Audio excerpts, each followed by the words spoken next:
E a gente conversa agora com o advogado Martim de Luca, que representa Donald Trump e a empresa Hubble no processo contra o ministro Alexandre de Moraes. Eu agradeço pela presença aqui no Arena. Muito boa noite, doutor. Boa noite, obrigado por ter me convidado. Eu também recebo aqui a nossa Jussara Soares. Obrigado pela presença, viu, Jussara? Boa noite, doutor. Boa noite, Leandro. Boa noite a todos. Doutor, de que forma Alexandre de Moraes teria violado as leis norte-americanas? É muito simples e claro.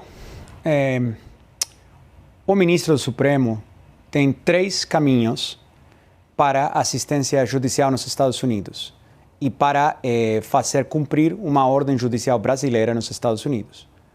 Tem um tratado de assistência legal mútua entre o Brasil e os Estados Unidos, feito desde o ano 2001, se não me engano, no qual a Autoridade Central Brasileira, o Ministério da Justiça, o STF encaminha o mandado para o Ministério da Justiça em Brasília, o Ministério da Justiça encaminha o mandado para o Departamento de Justiça em Washington, é recebido por uma unidade especializada que recebe MLATs, pedidos de assistência do mundo inteiro, encaminha, se cumpre com as leis dos Estados Unidos o pedido, é só encaminhado para o distrito correspondente, nesse caso Tampa, e aí pode ser servida e feita cumprir a ordem judicial.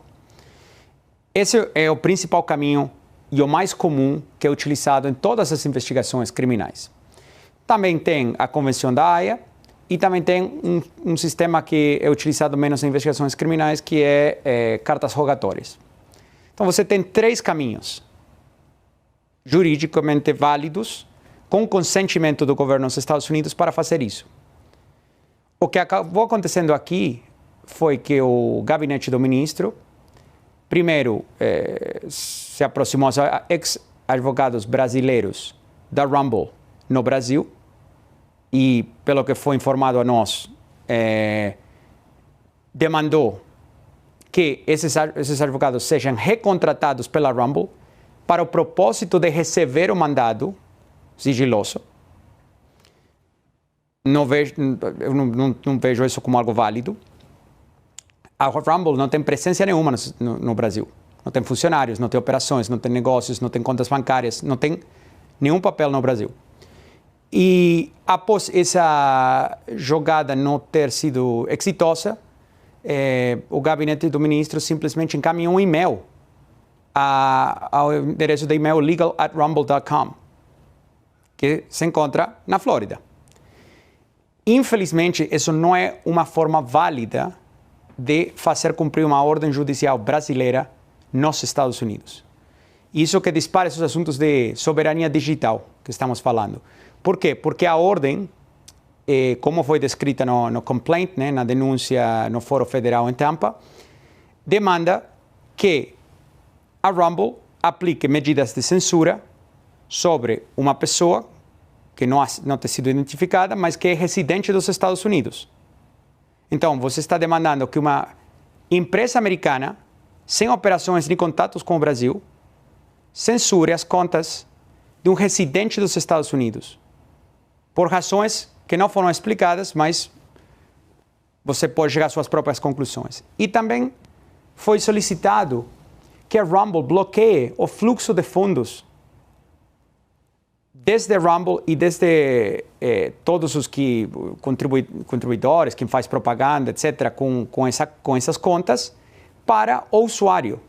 Ou seja, cortar o fluxo de fundos de uma empresa americana a um usuário residente nos Estados Unidos. Então, para propósito da lei, um usuário americano, qualquer pessoa que se encontra fisicamente dentro do território nacional dos Estados Unidos, está protegida pela Constituição dos Estados Unidos. Porém, aplica a primeira emenda. O mais preocupante disso é que essa pessoa já teve um pedido de extradição pelo ministro, que foi recusado pelo governo dos Estados Unidos.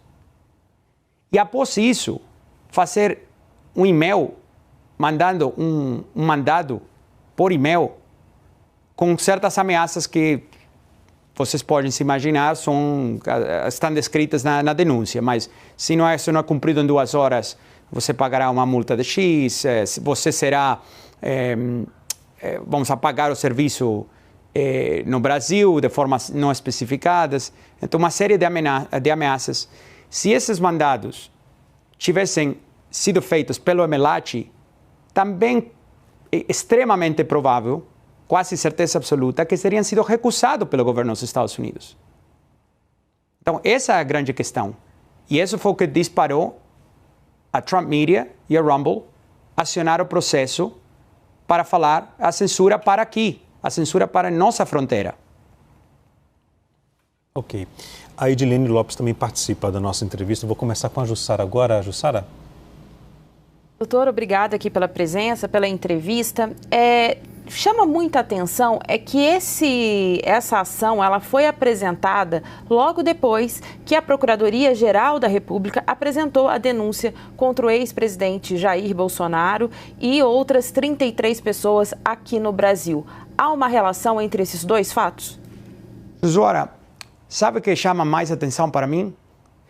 Que os rumores sobre a denúncia do ex-presidente Bolsonaro era que ia ser apresentada na sexta-feira dessa semana. Então, eu te faço uma pergunta. Por que foi adiantada? Não, eu quero saber, perguntei ao senhor se há uma relação entre esses fatos. Eu estou fazendo a pergunta ao senhor. De nossa perspectiva, não. Não há porque preparar uma denúncia como a que a gente preparou para entrar em Tampa demora dias. E como vocês devem saber de outros casos, os prazos que impor as ordens do ministro são extremadamente apertados. Então, a gente teria que, e teve que, começar a planejar para entrar com essa ação muitos dias antes. Edilene? Doutor Martim, mais uma vez, muito obrigada pela entrevista. Eu queria saber se outras ações nesse sentido também estão sendo preparadas por vocês aí nos Estados Unidos. Em quanto tempo nós teremos a primeira resposta dessa ação protocolada hoje aí? O próximo passo que é possível que a gente avance é entrar com um pedido de uma liminar. Porque as ordens ameaçam com o seguinte, ameaçam com que você tem certo prazo ou vai forçar um shutdown, né, apagar o serviço. Agora, tem acontecido no passado que quando apagar um serviço é forçado através de terceiros, né, não, obviamente não voluntariamente pela Rumble, isso pode desestabilizar a plataforma de uma forma global, o qual pode levar a problemas para Truth Social e Trump Media e outros, aos quais a Rumble presta serviço. Né? Doutor Martim, perdão interrompê-lo, a liminar se refere a quê? A liminar se refere a que nenhuma empresa nos Estados Unidos que seja intimada a cumprir com ordens judiciais que não vão pelos 3 canais que eu expliquei, sejam proibidas de cumprir com as ordens do ministro se são empresas nos Estados Unidos. Okay. E também pedindo que a Corte americana declare que a Rumble não precisa cumprir com essa ordem, com esse mandado do ministro. Essa liminar deve ser apresentada quando? Essa liminar vai ser apresentada quando? Pergunta da Edilene. Em breve. Não posso, não quero me adiantar, mas será apresentada em breve. Agora, doutor Martim, já aconteceu lá atrás algum caso semelhante nos Estados Unidos de um ministro, um juiz de um outro país determinar uma ordem nos Estados Unidos? Esse caso já aconteceu lá atrás ou é a primeira vez? Isso é até uma forma de fazer com que a justiça norte-americana consiga entender qual será o passo, quais serão os passos num caso como esse, é isso? Um norte para a justiça agir daqui para frente em outros processos envolvendo outros países? É uma pergunta muito interessante. A gente não achou precedentes de uma situação similar. Então, na história dos Estados Unidos recente, que a gente pôde identificar até agora, não identificamos nenhum outro caso no qual um ministro ou um juiz estrangeiro encaminha mandados diretamente a empresas americanas sem cumprir com os canais oficiais para que as autoridades americanas deem o consentimento àqueles mandados. Não conhecemos outro caso assim. E olha só, não é só isso. Agora nós vamos ver o que realmente pode acontecer com o ministro Alexandre de Moraes após essa denúncia e esse processo que estão movendo ali nos Estados Unidos. O que pode acontecer? Será que ele pode ser preso, visto, cassado? Ou será que seus bens ali nos Estados Unidos podem ser apreendidos? Vamos ver agora o que o professor, advogado, jurista vai mostrar aqui para nós ali direto da CNN, o que pode acontecer com Alexandre de Moraes daqui para frente. Vamos ver. O que, de fato, de concreto pode acontecer com o ministro aqui no Brasil, Alexandre de Moraes? Boa tarde. Boa tarde, Débora. Boa tarde, Yuri. Boa tarde a todos que nos assistem aqui na CNN. Gente, olhando para a discussão dessa ação envolvendo o Rumble e a empresa de mídia de Donald Trump, acho que é importante esclarecer onde é que está o cabo de guerra dessa discussão. De um lado, você tem duas empresas norte-americanas que alegam que as ordens emitidas por Alexandre de Moraes no Brasil, direcionadas a um brasileiro que é atualmente residente nos Estados Unidos, essa pessoa que, inclusive, na ação, ela figura como dissidente político A, é o nome que é dado, a identidade da pessoa não é revelada na ação, embora a identidade da pessoa, enfim, tenha sido mencionada em diversas reportagens veiculando e tratando do tema como um todo. A alegação é que as ordens emitidas pelo ministro Moraes no Brasil implicam em suspensão da conta desta pessoa na plataforma Rumble e desmonetização, ou seja, impedir que a conta dessa pessoa receba qualquer forma de apoio financeiro através dessa plataforma. É muito comum em plataformas de vídeos que você tenha a remuneração por vídeos que se tornam virais, pela quantidade de visualizações de um vídeo. Então essas são ordens emitidas no Brasil, que dizem respeito a um brasileiro, a conteúdos que são produzidos em português, que tem um impacto no cenário jurídico e político brasileiro, mas esta pessoa está situada nos Estados Unidos e faz isso numa plataforma norte-americana. E é aqui que o cabo de guerra da jurisdição acontece.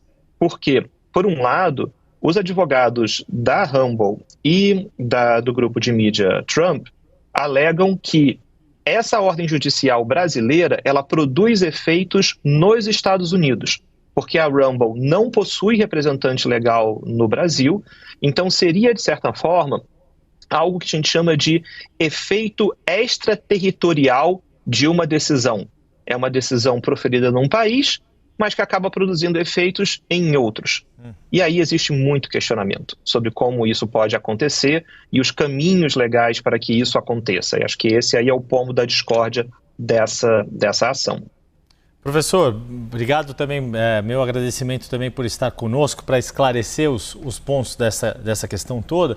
E acho que tem um detalhe também que não é um detalhe, é uma questão bastante importante. O fato de ser uma empresa ligada a Donald Trump, que tem toda uma trajetória de vida como empresário, mas atualmente ocupa o cargo de presidente dos Estados Unidos. É muito pouco provável que uma ação contra uma autoridade de outro país, um ministro de corte superior da Suprema Corte Brasileira, né, é disso que se trata o Supremo Tribunal Federal, seja movida pelas empresas do presidente sem que ele tenha um mínimo conhecimento ou que não tenha chegado posteriormente a ele. Quais são a gravidade ou a situação sui generis que essa questão evoca? As empresas de um presidente de um país processando um juiz de outro país. Olha, Yuri, eu acho que você é muito feliz em dizer que esse caso ele é sui generis, porque ele é singular. E ele envolve algumas complexidades, como assim, algumas dualidades. Ele envolve uma noção de público e privado, e ele envolve uma mistura de direito e política.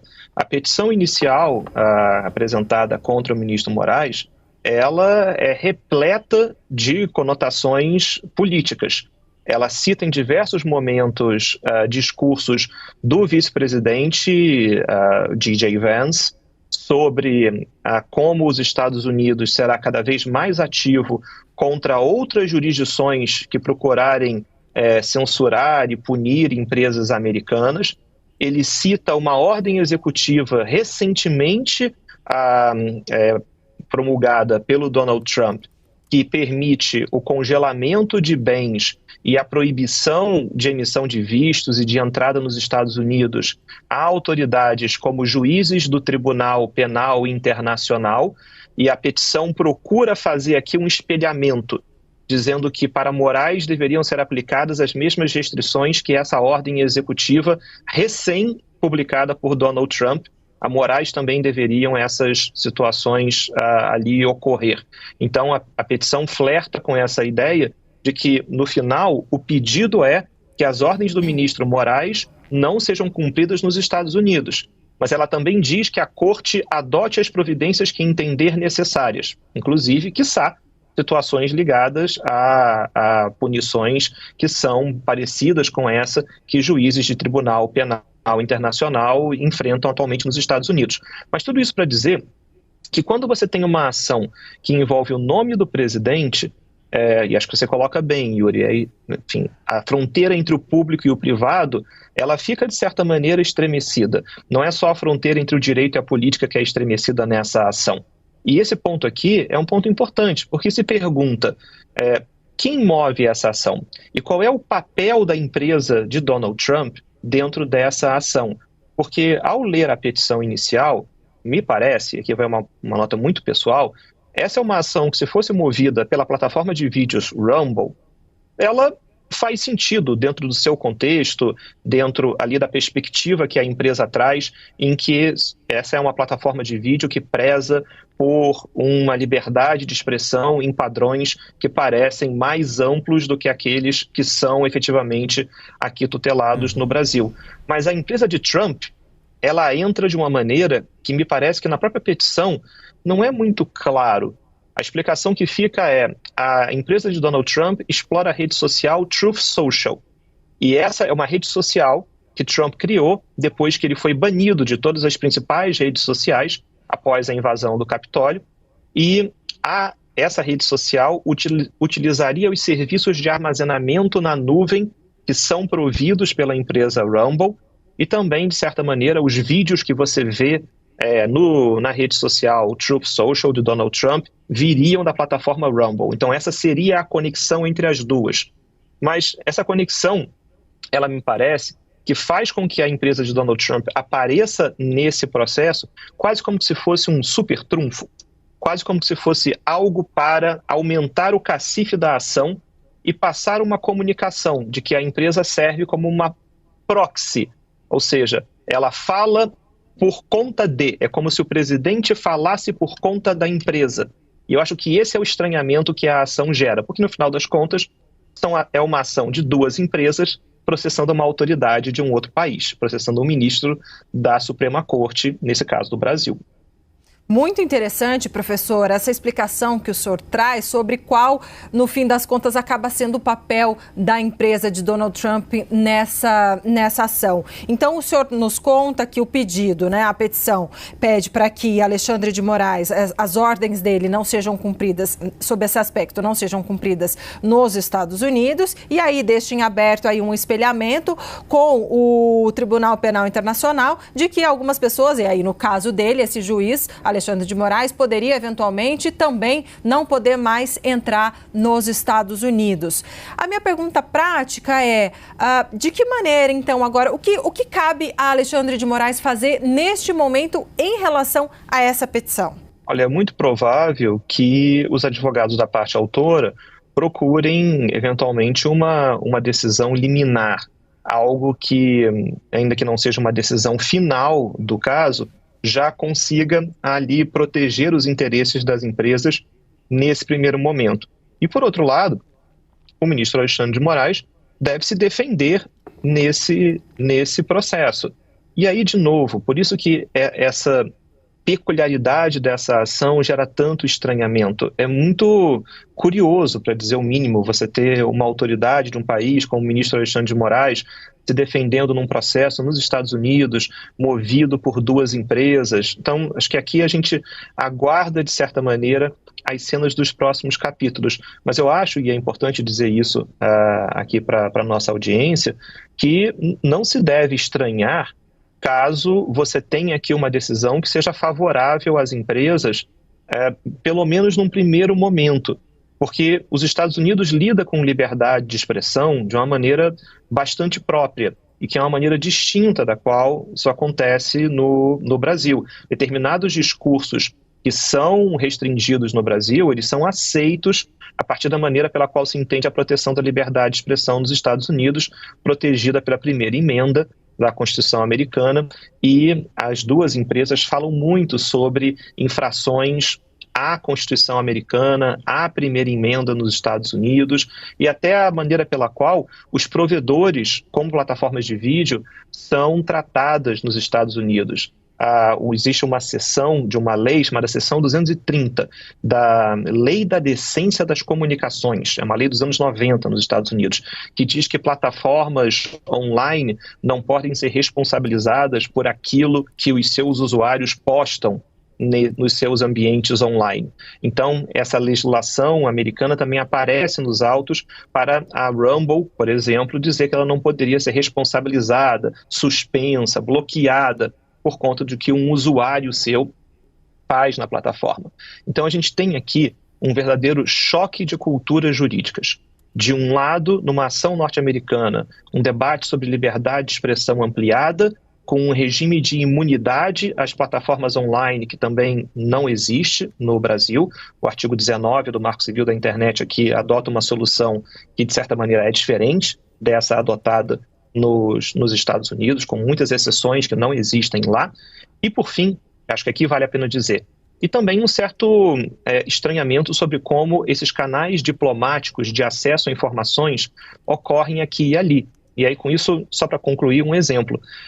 A petição inicial das empresas diz que o ministro Moraes, para atingir a esse usuário nos Estados Unidos, deveria ter utilizado ou o acordo de assistência judiciária entre Brasil e Estados Unidos, o chamado MLAT, o Multilateral Agreement, ou deveria ter usado a Convenção de Haia, ou emitido cartas rogatórias.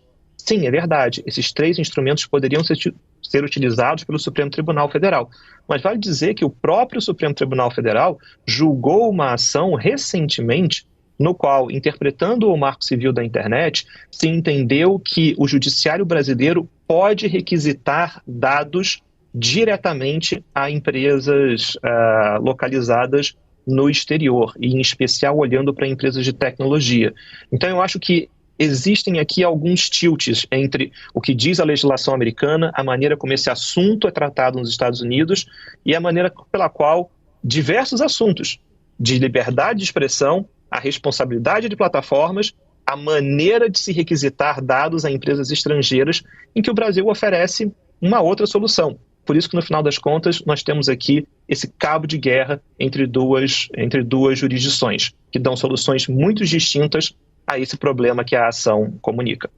Um quadro bastante complexo, mas que ficou bem mais fácil de entender depois desta conversa com o professor Carlos Afonso Souza, da Faculdade de Direito da Universidade do Estado do Rio de Janeiro. Professor, mais uma vez, muito obrigado, sempre muito didático, muito cortês em nos atender. Até a próxima.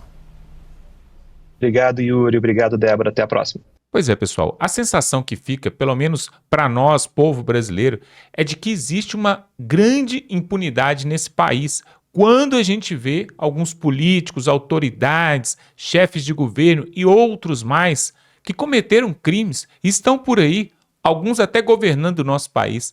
Então, a esperança que fica, do povo brasileiro é de que pelo menos, lá de fora, num país de primeiro mundo, onde a liberdade de expressão realmente é respeitada, lá de fora as autoridades possam vir e fazer algo. Por quê? Se a solução não vem daqui do Brasil, se de repente o povo brasileiro, as autoridades, os senadores, os parlamentares não têm a competência de julgar ali, de colocar um processo de impeachment, pelo menos ali no Senado para rodar, se de repente o povo já está aí desiludido e com medo e por isso não vai às ruas para manifestar contra esse ativismo judiciário, pelo menos nós temos essa esperança que dali de fora, porque o que acontece é o seguinte, pessoal, o Moraes, ele não começou da noite para o dia esse ativismo, ele foi indo e começou dentro do âmbito nacional, com alguns políticos, com alguns patriotas, e aí chegou em Bolsonaro, e aí foi expandindo, mandou prender parlamentares, mandou prender jornalistas, e aí foi expandindo, e agora ele já está fazendo isso a âmbito internacional. Só que lá fora existem leis, e as leis são cumpridas. Aqui no Brasil também existe, porém a Constituição brasileira ela não está sendo 100% respeitada. O que eu acredito que vai acontecer realmente é que uma sanção forte vai vir dos Estados Unidos. Porque ele mexeu com Donald Trump e com Elon Musk, dois homens extremamente poderosos e que tratam com processos jurídicos diariamente. Você imagina, pessoal, quantos processos o Donald Trump já não respondeu, as empresas dele já não respondeu, quantos processos Elon Musk já não respondeu, essa Rumble, que é essa plataforma onde você tem realmente liberdade de expressão, quantos processos eles já não responderam. Então, estão batendo com gente grande, é briga de cachorro grande. E aí, a esperança que fica aqui do povo brasileiro é se realmente, com essas medidas ali que estão sendo tomadas sobre o Moraes, né, se for preso ali os bens dele, o visto cassado e tudo mais, será que ele começa a recuar aqui no Brasil? Será que ele começa a baixar a bola aqui no Brasil? Ou não? Vai continuar ainda? Vai dobrar a aposta? Ou vai se vingar em cima do povo brasileiro? Porque tudo isso que aconteceu ali com a Rumble e com essa empresa ali do Donald Trump de mídia, tudo isso diz respeito também a brasileiros exilados que estão ali nos Estados Unidos. Você sabia que tem vários brasileiros, repórteres, jornalistas, influencers, youtubers, formadores de opinião, que estão ali nos Estados Unidos justamente em busca de um asilo político, para poder ver se de lá eles podem falar libertamente, ele possa falar de forma livre. Por exemplo, o Rodrigo Constantino, o Alan dos Santos, por exemplo, o Oswaldo Eustáquio, temos ainda o Ernesto Lacombe, temos vários, temos aquela juíza Ludmila Grillo, a juíza Ludmila Grillo que perdeu os seus cargos aqui, né, perdeu os seus direitos de exercer a sua profissão como jurista aqui no Brasil, e está ali nos Estados Unidos, de onde ela pode falar com um pouco mais de liberdade, mas nós não sabemos até quando que essa liberdade vai, porque parece que agora não é só nas nossas fronteiras aqui que o ditador da toca está mandando, parece que ele quer mandar em outros países também e no resto do planeta. Eu queria mesmo que o Alexandre de Moraes, ao invés de lidar com senhorinhas com Bíblia debaixo do braço lá na esplanada dos ministérios, com vendedor de pipoca que foi preso também ali no 8 de janeiro, que ele fosse lidar com Xi Jinping, com Putin, com aquele ditador ali da Coreia do Norte. Aí, pessoal, o buraco é mais embaixo, porque lá não tem lero-lero, mas lá ele não entra, né? Lá ele não brinca. Então, nos Estados Unidos também existem regras, existem leis, e esses dois advogados, juristas, mostraram aqui que existem sim consequências e consequências serão dadas para esses atos. Eu tenho certeza, pessoal, dessa vez não vai ficar impune. Dessa vez não vai ficar por isso mesmo, não vai acabar em pizza. O Moraes vai ter que recuar, pessoal. Uma hora vai ter que recuar. Não existe um homem tão poderoso assim que vai indo e não para nunca. Isso não existe. Agora, o que o povo quer também é o fora Lula, né? Muita gente está querendo esse fora Lula. Quero que você coloque aqui nos comentários. Você acha realmente que Alexandre de Moraes vai recuar nessa situação e vai perder essa aposta ou não? E também, para o dia 16 de março, está sendo organizada aí essas manifestações pelo Brasil inteiro, o Fora Lula. Coloque aqui nos comentários se você é a favor desse movimento ou não. Se inscreva no canal, dá um like nesse vídeo, pessoal. Eu peço porque muitas pessoas passam aqui pelo nosso canal, assistem os nossos conteúdos e ainda não são inscritos. Você está perdendo tempo. Se inscreva aqui, dá um like no canal e tamo junto.